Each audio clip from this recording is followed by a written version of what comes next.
2022년 2월 4일부터 2월 20일까지 열리는 제24회 동계올림픽 경기대회. 중국은 베이징 올림픽을 위해 인프라에만 5조 원, 간접 투자를 모두 합산하면 투자금이 무려 수십조 원에 이르는 것으로 알려졌습니다. 중국은 베이징 올림픽 개최 기간 동안 3억 명의 관광객이 베이징을 찾을 것을 기대한다며 이같이 과감한 투자를 단행했는데요. 초비상이 걸렸습니다. 미국과 영국, 캐나다, 호주 등 10개국에 베이징 올림픽에 정상이 방문하지 않기로 한 외교적 보이콧을 선언한 데 이어 한국도 중국에 폭탄 발표를 했습니다. 일본의 대표신문 니케이의 보도에 따르면 중국 정부는 베이징 동계올림픽에 문재인 대통령을 공식 초청했습니다. 니케이는 한중 관계의 정통한 외교 소식통을 인용해 중국 정부가 문 대통령의 베이징 올림픽 개회식 초청장을 보냈다고 밝혔습니다. 니케이는 중국은 미국, 영국, 호주 등이 표명한 올림픽 외교적 보이콧이 확산되지 않도록 한국을 포섭하려는 의도로 보인다 라고 짚었습니다. 네, 그렇습니다. 한국의 결정에 따라 다른 나라 정상들이 베이징 올림픽에 참석할지 말지를 결정할 정도로 동남아와 동유럽 등 한국을 벤치마킹하는 국가들이 너무나 많아졌기 때문에 중국은 한국에 사활을 걸었습니다. 자, 그런데 최근 청와대는 문 대통령의 베이징 동계올림픽 불참을 처음으로 공식화했습니다. 청와대 고위 관계자는 기자들과 만나 문 대통령의 올림픽 참석 문제를 검토하지 않고 있다라고 밝혔습니다. 대신 박병석 국회의장과 황희 문화체육관광부 장관을 베이징 올림픽에 파견하기로 했지만 중국은 문재인 대통령의 공식 초청을 보내며 준비해왔기 때문에 엄청난 충격을 받고 있습니다. 러시아는 한 발 더 나아갔습니다. 블룸버그 통신은 지난 22일 익명을 요구한 한 베이징의 외교관을 인용해 시진핑 국가주석이 최근 푸틴 대통령에게 올림픽 기간에는 우크라이나를 침공하지 말라고 요청했다고 보도했습니다. 너무나 충격적이죠. 즉 중국이 원하는 것은 우크라이나에서 끔찍한 사태가 일어나지 않는 것이 아니라 일어나도 상관없으니 베이징 올림픽 기간이 끝난 후에 침공해달라는 것입니다. 너무나 중국스러운 발상에 전 세계가 경악을 금치 못하고 있는데요. 자, 그런데 러시아가 중국에 대충격을 주었습니다. 현재 전 세계 전문가들은 러시아가 14년 전 조지아 침공 때처럼 베이징 올림픽 기간에 우크라이나를 침공할 것이라고 점치고 있습니다. 러시아는 베이징 하계올림픽 개막일이던 2008년 8월 8일 나토 가입 등을 놓고 갈등을 빚던 조지아에 대한 대규모 군사작전을 개시해 전 세계를 놀라게 한 바 있습니다. 결과적으로 조지아의 나토 가입을 좌절시키고 남오세티아의 독립을 이끈 블라디미르 푸틴 러시아 대통령이 또다시 전 세계의 이목이 올림픽에 쏠린 틈을 타 전격전을 펼칠지 주목되고 있습니다.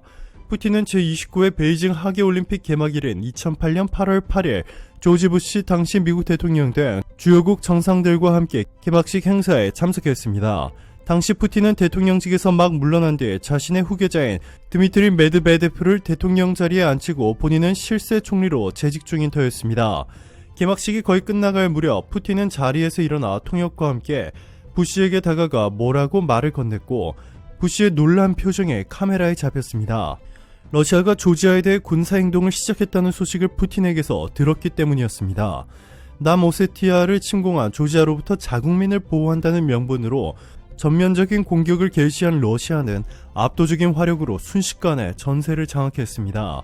결국 전면전 발발 4일 만에 조지아가 러시아에 항복 선언했고 니콜라 사르코지 당시 프랑스 대통령의 중재로 양측이 평화안에 합의했습니다.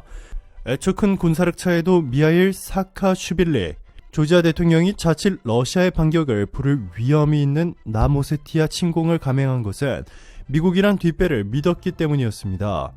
또 푸틴의 외유, 베이징 올림픽 참석과 메드베데프 대통령의 휴가라는 러시아 수뇌부의 공백을 노린 측면도 있었습니다. 당시만 해도 미국 등 서방에서는 지구촌 화합의 축제인 베이징 올림픽 기간에는 러시아와 조지아 양측 모두 전면적인 충돌을 피하려 할 것이라는 낙관론이 팽배했습니다. 이 때문에 올림픽 개막식 참석자 베이징에 와있던 푸틴이 전격적으로 군대를 움직여 남오세티아를 침공한 조지아의 대규모 공세를 감행한 것은 서방의 허를 찌른 것이었습니다. 푸틴이 올림픽 이벤트를 전후해 전격적인 군사작전을 감행한 사례는 또 있습니다. 2014년 3월 초 러시아가 크림반도를 전격 침공해 결국 병합했던 것도 소치 올림픽이 폐막한 지 열흘도 지나기 전이었습니다. 블룸버그 통신은 푸틴이 2014년에도 500억 달러 약 60조 원을 쏟아부은 소치올림픽이 폐막한 지 불과 며칠 뒤에 크림반도를 침공한 전례가 있다라며 푸틴이 우크라이나의 전쟁으로 시진핑의 올림픽 드림을 부술 수 있다라고 분석했습니다. 실제로 러시아 정치 전문가인 알폴리티크의 타타냐 스타노바야 대표는 블룸버그에 이웃나라 기분 좋아지라고 푸틴 대통령이 전략적 이득을 희생할 수는 없다며 푸틴이 미국과의 회담에서 아무것도 얻을 수 없다고 결론을 내린다며 중국이 어떤 요청을 하든 우크라이나에 쳐들어갈 것이라고 내다봤습니다. 중국의 위기는 이것이 끝이 아닙니다. 아프리카 최대 난민 수용국으로 중국의 1대1로 핵심국 중에서도 가장 핵심 중 하나인 국가는 바로 우간다입니다. 그런데 최근 우간다가 중국을 버리고 한국을 선택하겠다는 파격적인 발표를 하자 중국은 고혈압으로 쓰러지려 하고 있습니다. 2015년 우간다 정부는 우간다의 유일한 국제공항인 엔테베 공항을 확장하기 위해 중국 수출입은행에서 2억 달러, 약 2,400억 원을 빌렸는데요. 중국이 야심차게 추진하는 1대1로 사업의 핵심이었습니다. 하지만 채무를 상환하지 못하면서 불공정 조항이 드러났고 중국이 개발도상국을 빚더미에 앉게 해 주요 자산을 빼앗아 간다는 비판이 나오기 시작한 것도 바로 우간다였습니다.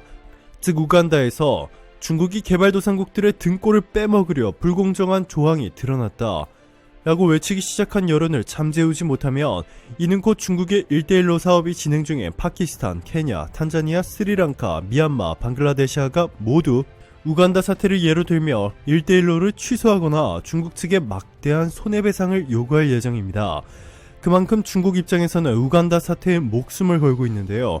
영국의 파이낸셜 타임스는 중국은 절대로 손해보는 장사를 하지 않는다고 전했습니다. 대출 계약에 대출금을 상환하지 못하면 주요 인프라 운영권이 중국에 넘어간다는 조항이 포함된 것으로 알려졌습니다. 해당 국가의 주권을 침해하는 독소 조항도 있습니다. 파이낸셜 타임스에 따르면 우간다는 엔테베 공항 관련 예산과 계획을 세울 때 중국 수출입은행의 승인을 받아야 합니다. 게다가 전체 계약은 중국 법의 적용을 받으며 분쟁이 발생할 경우 중국 법원에서 재판이 열립니다. 더 충격적인 것은 중국이 공항 수익 일부를 부채 상환 준비금으로 직접 징수하는 조항도 있는 데다가 OECD 국가의 대출 중 이런 조항을 갖고 있는 경우는 7%에 그치지만 중국은 30%에 달합니다.